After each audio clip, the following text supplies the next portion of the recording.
अस्सलाम वालेकुम। जैसा कि मैंने कल आपसे इनिशिएटर की बात की थी कि आप पास हो गए और इंशाल्लाह ताला हम आज से लेक्चर सीरीज स्टार्ट कर रहे हैं।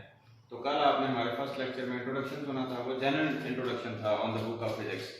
तो आज हम लेक्चर स्टार्ट कर रहे हैं हमारे चैप्टर नंबर 12 इलेक्ट्रोस्टैटिक्स का। फर्स्ट टॉपिक है कॉलम्स लॉ। तो आइए देखते हैं Coulomb's law. French military engineer था Charles Coulomb, French military engineer. उसने ये लॉ फॉर्मुलेट किया था कुछ ऑब्जर्वेशंस के बाद। उसकी ऑब्जर्वेशन थी कि दो चार्जेस के दरमियान इलेक्ट्रोस्टैटिक फोर्स ऑफ अट्रैक्शन उन चार्जेस के मैग्नीट्यूड्स के प्रोडक्ट के डायरेक्टली प्रोपोर्शनल है और चार्जेस के दरमियान डिस्टेंस के स्क्वायर के इनवर्सली प्रोपोर्शनल है। तो आइए जरा इसकी फॉर्मल स्टेटमेंट देखते हैं। ये देखिए लिखा है The electrostatic force between 2 point charges is directly proportional to the product of the magnitude of charges and inversely related या inversely proportional to the square of the distance between them। तो मैं आपको ये बातें कर दूं, इसमें दोनों चार्जेस के मैग्नीट्यूड्स मल्टीप्लाई हो रहे हैं, तो इसको हम कहते हैं लॉ ऑफ प्रोडक्ट। इसका मतलब ये हुआ कि कॉलम लॉ में ये बताया गया है कि electrostatic force number 1 law of product of charges उसको ओबे करती है और दूसरा पॉइंट इनवर्स स्क्वायर लॉ को ओबे करती है। ये जो f is inversely proportional to r square है, इसको हम इनवर्स स्क्वायर लॉ बोलते हैं। अब देखें जरा इसका mathematical step. f is proportional है मैग्नीट्यूड ऑफ द चार्जेस के प्रोडक्ट के भी और उनके दरमियान डिस्टेंस के भी, दोनों को कंबाइन करने के बाद इलेक्ट्रोस्टैटिक फोर्स का फार्मूला ये आ जाता है। फाइनल फार्मूला आपके सामने है, देखें Q1Q2 बाई r का स्क्वायर।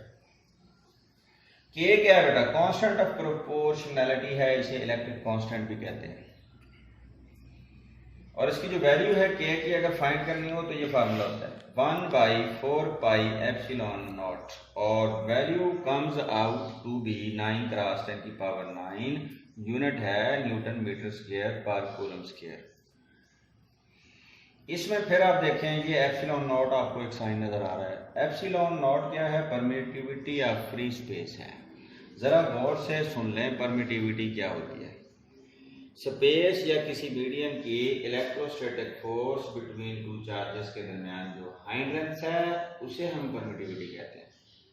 तो चूंकि इन केस ऑफ वैक्यूम या हाइंड्रेंस ना होने के बराबर होती है, तकरीबन अप्रोक्सीमेटली इक्वल टू 0 होती है। बहरहाल इसकी नेग्लिजिबल वैल्यू है, बोर्ड पर देखें ये है बेटा इसकी वैल्यू। इट्स वैल्यू इज 8.85 10 की पावर -12। ये 10 की पावर -12 का मतलब है कि ये बहुत कम वैल्यू है, अप्रोक्सीमेटली इक्वल टू 0 है और यूनिट ऑटोमेटिकली रिवर्स हो जाएंगे। आप देखें ये K और एप्सिलॉन नॉट एक दूसरे के रेसिप्रोकल हैं, तो इसलिए इनके यूनिट्स भी एक दूसरे के रेसिप्रोकल हो जाएंगे। ये देखें K के यूनिट्स और ये परमिटिविटी ऑफ फ्री स्पेस के यूनिट। तो इधर जो पावर जिनकी नेगेटिव में है इधर पॉजिटिव में आ जाएगी और ऊपर जहां पावर पॉजिटिव में है नीचे नेगेटिव में आ जाएगी। ये कुछ चंद सालों से हमारी पंजाब टेक्स्ट बुक बोर्ड में भी गलती आ रही थी, तो उसका मैंने लेटर लिखा था, इनके जो ऑथर्स हैं तो वो ठीक हो गई थी गलती। अब ये देखिएगा डिपेंडेंस ऑफ K किस चीज पे डिपेंड करता है? K डिपेंड करता है नंबर 1 तो मीडियम बिटवीन द चार्जेस पे और सिस्टम ऑफ यूनिट्स पे। तो इसमें मीडियम ऑफ चार्जेस अगर वैक्यूम है और सिस्टम ऑफ यूनिट्स अगर SI सिस्टम है, तो ज़रा ये बैक पे देखें आप, ये वैल्यू जो 9 क्रॉस 10 की 9 आई थी, ये तब आती है जब चार्जेस के दरमियान जो मीडियम है वो वैक्यूम हो और system of units SI system इस्तेमाल किया गया हो। और अहम बात सुन लें, जो इलेक्ट्रोस्टैटिक फोर्स है वो एक्शन और रिएक्शन पेयर है। दोनों चार्जेस एक दूसरे पे इक्वल एंड अपोजिट फोर्स लगाते हैं, ऐसी फोर्स को हम बोलते हैं म्यूचुअल फोर्स। तो इलेक्ट्रोस्टैटिक फोर्स क्या है? म्यूचुअल फोर्स है, यानी इलेक्ट्रोस्टैटिक फोर्स वो म्यूचुअल फोर्स है। दोनों चार्जेस एक दूसरे पे इक्वल एंड अपोजिट फोर्स लगाएंगे, पहला और दूसरे चार्जेस की एक दूसरे पे रेशो 1:1 होगी। यानी किसी चार्ज का मैग्नीट्यूड चाहे ज्यादा हो चाहे किसी चार्ज का मैग्नीट्यूड कम हो, दोनों एक दूसरे पे इक्वल फोर्स लगाएंगे। ये नहीं होगा कि बड़ा चार्ज ज्यादा फोर्स लगाए छोटे पे और छोटा चार्ज बड़े पे कम लगाए, ऐसा हरगिज़ नहीं होगा। इफेक्ट ऑफ मीडियम, तो चार्जेस के दरमियान में अगर हम कोई मीडियम इंसुलेटर रख दें तो वो इलेक्ट्रोस्टैटिक फोर्स में कमी का बायस बनता है। ये ज़रा रीड कर लें आप कि when the dielectric medium is placed between the charges, तो जो कॉलम्स फोर्स होती है वो डिक्रीज हो जाती है सर्टेन फैक्टर से। वो फैक्टर क्या है? एप्सिलॉन आर है। तो एप्सिलॉन आर बेटा क्या है? एप्सिलॉन आर है रिलेटिव परमिटिविटी। क्या है?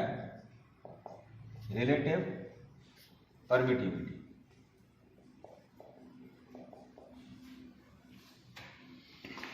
तो in the presence of dielectric formula हमारा पहले तो था F, अब हो जाएगा F प्राइम, यानी फोर्स में तब्दीली आ जाएगी। M स्टैंड्स फॉर मीडियम, तो इसका मतलब है कि force of electrostatic in the presence of medium. तो आप देखें टोटल फार्मूला में इधर एप्सिलॉन आर का इजाफा हो गया, यानी force of attraction epsilon R time कम हो जाएगी। तो जब इस वैल्यू को सब्स्टिट्यूट करते हैं तो रिजल्ट सामने ये आता है कि force in the presence of medium is equal to force in the presence of vacuum divided by epsilon r. तो एप्सिलॉन आर जो है वो रिलेटिव परमिटिविटी है, याद रखना उसका कोई यूनिट नहीं होता क्योंकि ये दो परमिटिविटी की रेशियो है, परमिटिविटी ऑफ वैक्यूम और परमिटिविटी ऑफ मीडियम की। तो रिलेटिव परमिटिविटी की फिर डेफिनेशन देख लें, जिस तरह का मैंने आपसे अभी जिक्र किया है कि ये रेशियो है, ratio of permittivity of medium to permittivity of vacuum की। तो epsilon r permittivity of any medium, epsilon medium लिखा जा सकता है, epsilon medium by epsilon naught. Medium को चाहें तो आप m लिख सकते हैं, यानी permittivity of medium by permittivity of vacuum. इसको आप यूं भी डिफाइन कर सकते हो, ये देखना जरा इस फार्मूला पे गौर करें आप। इलेक्ट्रोस्टैटिक फोर्स वैक्यूम की मौजूदगी में ज्यादा है, मीडियम की मौजूदगी में कम है। जितनी कमी आई है वो रिलेटिव परमिटिविटी के बराबर है। तो इसलिए हम कह सकते हैं कि ratio of the force between two point charges separated by a certain distance in air or vacuum to the force between two same charges separated by some distance by a medium। ये इसका formula आपने देखा। आप जानते हैं कि electrostatic force जो है उसकी डायरेक्शन होती है, तो हम इसका फार्मूला अगर कॉलम्स ला का वेक्टर फॉर्म में लिखें तो ये ज़रा गौर करें, दो चार्जेस हैं given in space Q1 and Q2।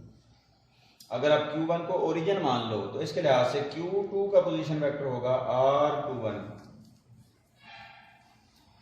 और चार्ज Q2 पर Q1 की वजह से जो फोर्स एक्सपीरियंस होगी उसे हम बोलेंगे F21। F21 का मतलब है फोर्स ऑन 2/1।